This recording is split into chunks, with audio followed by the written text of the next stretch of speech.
Hey everybody, hope you're all doing well. My name is Steven, and this is the Storytime channel. Today we have some malicious compliance stories, and our first story of the day is by Aqualink97. Boss presents a crappy contract and says I can quit if I don't want to sign.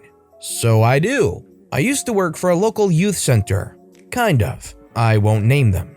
The story goes like this. The man who ran the center knew a friend of my family who told him I was going to college for graphic design and video. He calls me and lets me know that under the umbrella of the youth center, he wanted to revive an old local magazine and wanted it to be run by youth. I was 18. He said that as well as a physical magazine, there was going to be a video component that would go on YouTube and the website, and that I would be a great fit for the team to help with this. He also said that they would assist in getting all participating youth started towards their own business. I was thinking, wow, I'll have a job right out of college, this is great. I was promised on-the-job training, an eventual pay increase to $18 an hour, and a lot of other stuff. I started at $14 an hour. I won't go into every detail, but basically I was told that I was to write articles for the magazine as well as all employees would do this. No problem. Slowly but surely we built a small team. I recommended a friend from college who would eventually become the editor. Let's call her editor. Another person who would become my friend was hired and directed/edited a lot of the videos I worked on. We'll call him director, and there was also a sound technician named Rapper. There were other employees as well, but the four of us were the main magazine crew. The rest helped, but mostly worked at the youth center for youth reasons. Now that I've explained that, we can get into it. Over the course of my employment, a lot of shady things happened. The center claimed that they would help us start our own businesses, and we should get business licenses and they would contract us. In reality, this was a way for them to avoid paying taxes and making us do it instead. As well, there were a lot of make a video about blank orders, but no instructions until the finished video was handed in. We did stories on a lot of cultural topics, so this could really be difficult at times. On top of that, the boss was almost never there, so when we had questions, we basically had to figure things out ourselves. Despite all this, I was loyal. I worked there for 2 years, and I'm confident that I was a major reason we were going for a while. Because whenever somebody messed something up in video, I was the one they came to fix it. Sometimes with hours left to deadline. I filmed almost all events we covered. I knew where all of the files were for everything, the passwords, and a lot more. People asked me about all of these things when they forgot. I also managed the YouTube page all by myself. But for whatever reason, the boss started to trust us less and less. Locks were changed on the doors so none of our keys worked. Director and I were placed in an office where somebody was constantly watching us. Our time cards were argued about, and we were accused of only playing video games while at work. We played our Switches at lunch. I think he had trust issues because he's a sketchy person. He had the kind of fake being friends with everybody in case you need a favor view on life. Director and I started to be blamed for bad camera framing when we weren't even at the shoot. This got to the point where we were told to take extra training, but editor, who was mostly responsible for these mistakes, was treated like a queen. Even if I complained about something editor had done, nothing would ever come of it. Then comes December 2018. Boss calls a meeting. He tells us all that the magazine will be transitioning into its own business separate from the youth center. Here, on top of video and writing duties, we will be searching for contracts and driving to other cities in our province to film. He then proceeds to hand us a contract that we're required to sign if we continue to work for him. This contract sucks. There were a lot of things in there that would screw us over, but the main things were that while working for them, we wouldn't be allowed to conduct our own contracts, and if we quit, we can't work in our field in any of the whole province for 6 months. On top of that, our job titles would be changed to interns, and our pay would stay the same even though we were promised $18 an hour. Literally all of us were mad about this contract, but whenever we brought up problems, he would say, "This is non-negotiable, it's a perfectly normal contract." He also accused me of trying to find loopholes whenever I tried to discuss it. I have no idea about contracts, but if you're claiming to start youth up on their own businesses, this is not how you do it. He let us know that to aid with the transfer to a new business, he was in talks for a new contract worth a lot of money, but didn't disclose how much, probably so he wouldn't feel entitled to be paid for more doing all the work. He gave us a week to look at the contract. After that, there would be 1 week until Christmas. I spent all of the week dreading the next Monday when I had to make a decision. I begged boss to change it, but he stood firm. He even indicated that if we weren't happy with it, we might as well quit. This is important. Then, on the Friday evening, I noticed that my job is listed on a job board. I'm shocked. I check Facebook, the magazine website, and everything. My passwords are removed. I have no login. He is trying to strong-arm me into signing. Then on Monday, my girlfriend and I get breakfast before I go in, when I get a text from director letting me know he got fired upon walking into the building. My gears start to turn in my head. If he fired director, then he's definitely counting on having me to do all of the work still. I know that I won't get fired because I'm the only person capable of making videos properly. So instead of going to work, my girlfriend and I type a letter of resignation, walk over to Staples and print it out, and bring it over to work. Before I give it to him, he greets me and lets me know that he fired director. The casual way he talks to me about it confirms he expects me to stay. But he did this to himself by listing my job and arrogantly stating that we should quit if we didn't like the contract. So I hand him an envelope which has my letter in it. What's this, OP? My letter of resignation. He is shocked but accepts. I think in that moment he finally realized that his actions have consequences. Then he walks inside. I say goodbye to everybody, hugs all around, pack up my stuff, then find him crying in the sound room. I talk to director later, and he tells me that his mom was connected to boss's huge paying contract and that he actually hadn't had the contract yet. Director's mom was really upset, and since they hadn't signed anything yet, she pulled some strings and got director the contract instead. Turns out it was worth something like $60,000. So basically, the boss tried to strong-arm us into signing a crappy contract, then lost the only competent employee and a $60,000 contract. Editor and rapper eventually quit too. Rapper decided to focus on his music career and is doing pretty well for himself. I worked video contracts for a while until I got a full-time job again. So, as a result of all this crappiness and overall arrogance, boss no longer has enough money to print an actual magazine, is short-staffed, constantly going through new employees who always end up quitting, and rarely upload videos. Their videos have crappy titles too, like the title of the camera footage, and rarely have edited thumbnails.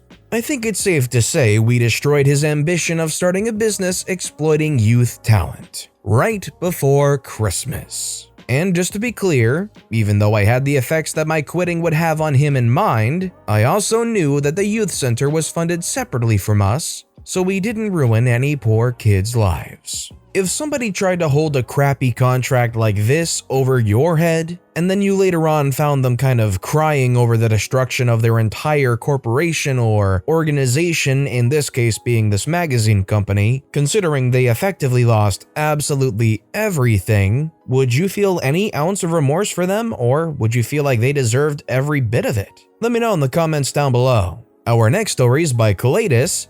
The $15,000 equipment is too expensive for your department to purchase. Why don't you just rent it for $48,000 a year? Back in the day when 33.6 kilobits per second modems were hot crap, I worked for the engineering department of a growing company. This company had started small.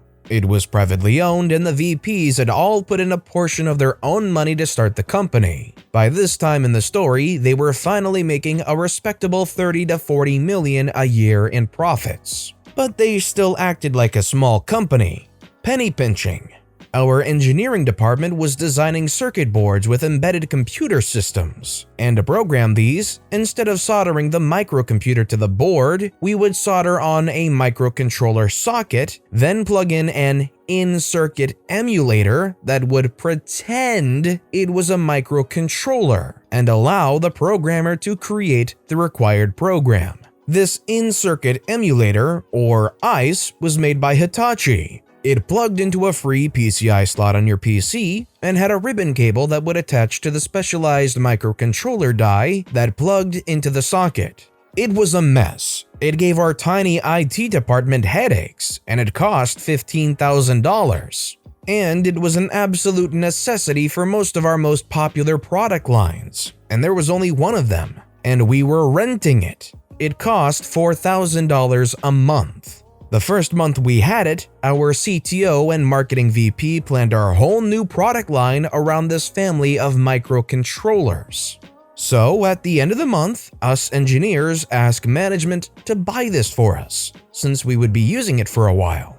The engineering VP saw the price tag and told us to just rent it. Surely we would be done with it soon. Engineers, being practical, forgot about the objection and just put our noses to the wheel. The CTO and marketing made plans to keep us busy using this microcontroller line for a while. They pre-ordered a few million chips. After a year, the VP of Finance asked about this recurring contract line item. They called the engineer who had originally started the contract. The engineer helpfully forwarded the approval from the engineering VP and his later email asking to buy it, and the VP's reply where he demurred. By the end of the week, this toy was ours, along with a second one, since finance determined that product rollout was being affected by not enough access to the equipment. Hitachi just gave us the first one, stopped charging us, and never asked for it back. We paid $15,000 for a second one.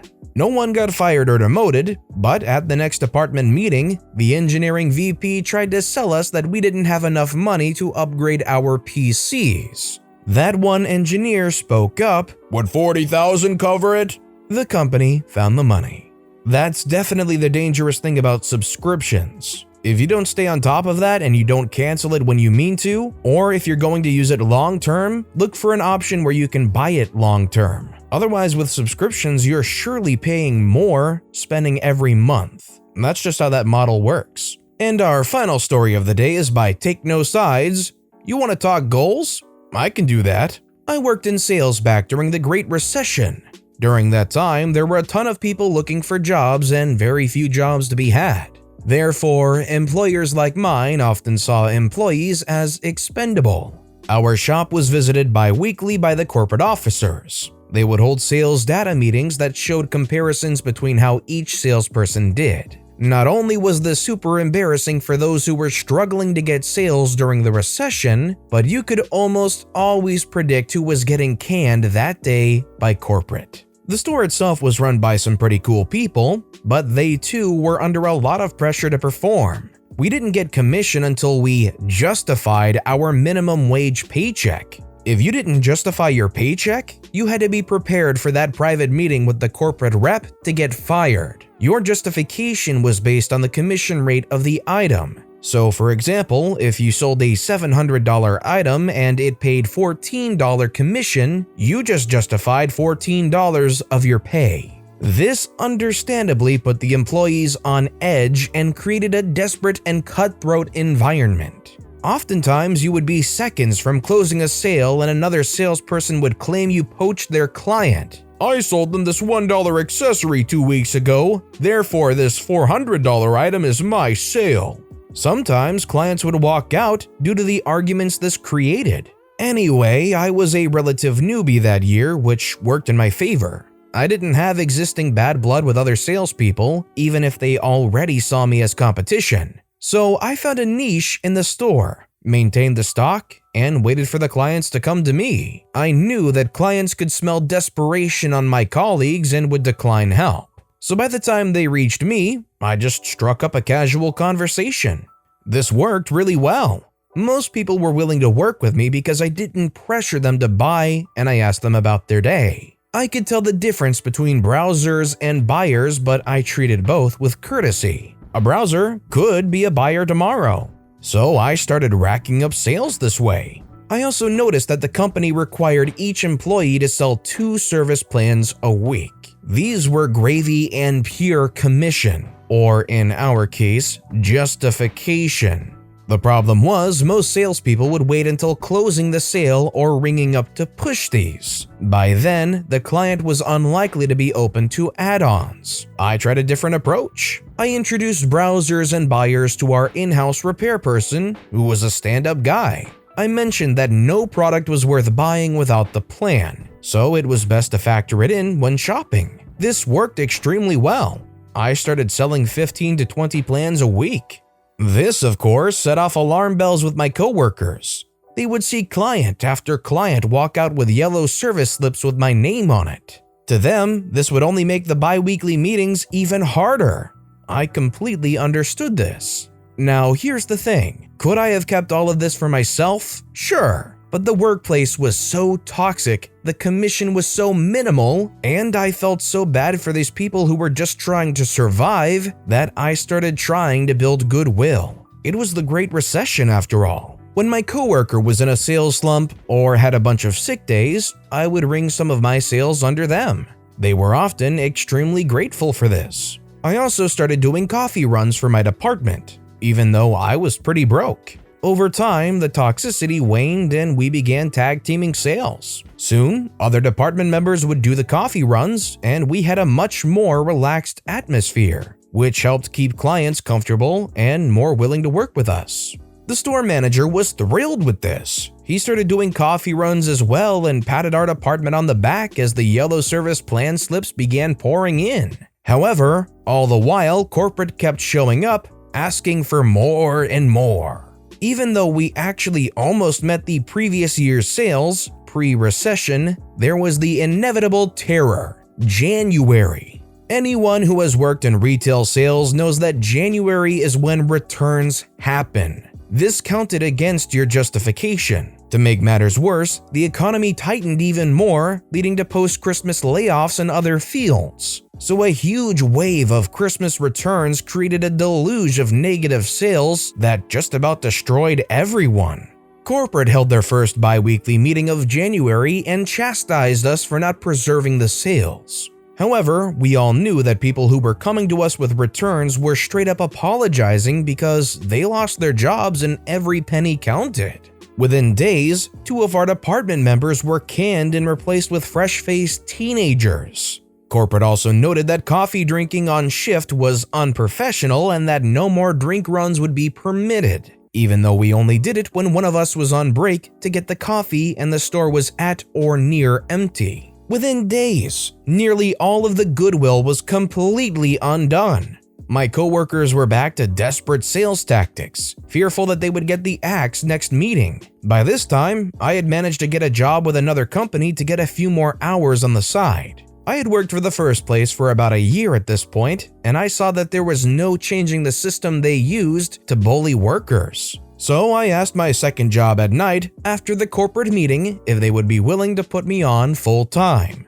To my surprise, they agreed. Full-time work was extremely hard to find. With that, I had my out. I went to my store manager the next day and gave my 2 weeks notice. He too was upset with how corporate basically steamrolled us and he understood why I was leaving. Over the next 2 weeks, I gave every single sale to my coworkers, knowing they needed it more than I did. I also divvied up my client list and any unfinished sales to my department members. Finally, this is where malicious compliance came in. 2 weeks went by and I was on my last day. It was also the corporate data day. However, I had strategically asked for early enough hours to be able to clock out before the meeting. I hated those things. So I clocked out, handed my badge to the store manager, and began walking to the exit. In comes the corporate bigwig. He was early. He stops me and says, "Can I have a word with you in my office?" I shrugged and said, "Sure." Now, I was about dead sure he was going to try and lay me off for performance issues. According to my data, I had sold literally nothing in the last 2 weeks, because I had given it all away. However, I was already clocked out on this, my last day, so it didn't concern me. He walks me into the reserved office for corporate visitors. Yes, they had that, and it is just as oppressive as it sounds, and pulls out my file for the previous year.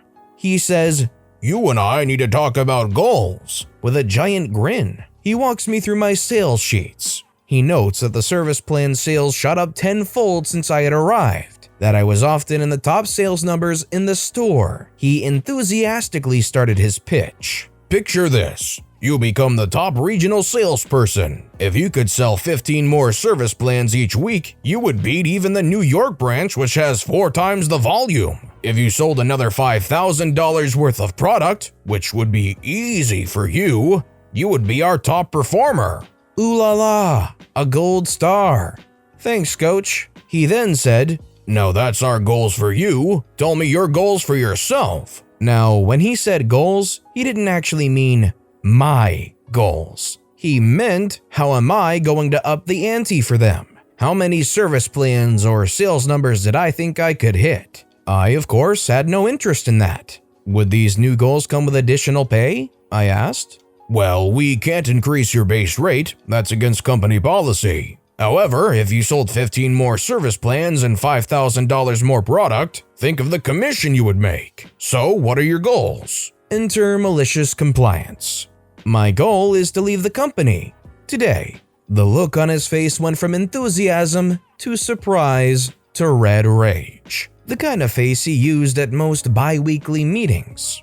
You do understand that the job market is terrible right now. If you were to leave today, all of the great work you did for our company over the last year would be for nothing. We would never give you a recommendation, he said, barely containing his voice. This confirmed a few things. Not only was he out of touch that I was already quitting, he had no idea that I wasn't even an employee anymore as of 20 minutes before. I don't wish any ill will here, but you asked me what my goals are. Is it okay if I leave? He says, I will escort you out. So he storms, with me toward the exit of the store. He turns to the store manager and demands, give me his badge and split any remaining unfinished sales. He doesn't work for us anymore. To which my manager, confused, replied, I know, he already quit 2 weeks ago. He fished in his desk and handed the corporate officer my badge. The officer got extremely flustered by this. As I started to walk out, he shouted, you need to clock out now. Again, my store manager said, he already did. Is everything okay? That's the last thing I heard from that corporate officer as I walked out the door and trotted to my car. It didn't wreck the company. They're still in business. Last I checked, not a single member of my team is still left there. And the store manager gave me plenty of good recommendations, though I doubt he is still there either. Either way, it did feel good to hit my goal. Well, gosh darn, OP, you hit your goal right on the head. That's more than a lot of people could say. That must have been extremely satisfying being able to just walk away from that corporate bigwig yelling at you all upset, not knowing that you had already quit, that you had done everything they were demanding you to do 2 steps ahead of them. And really just an overall impressive job all throughout all their work, getting a whole new job, and also being charitable to everybody around them. OP sounds like a good person.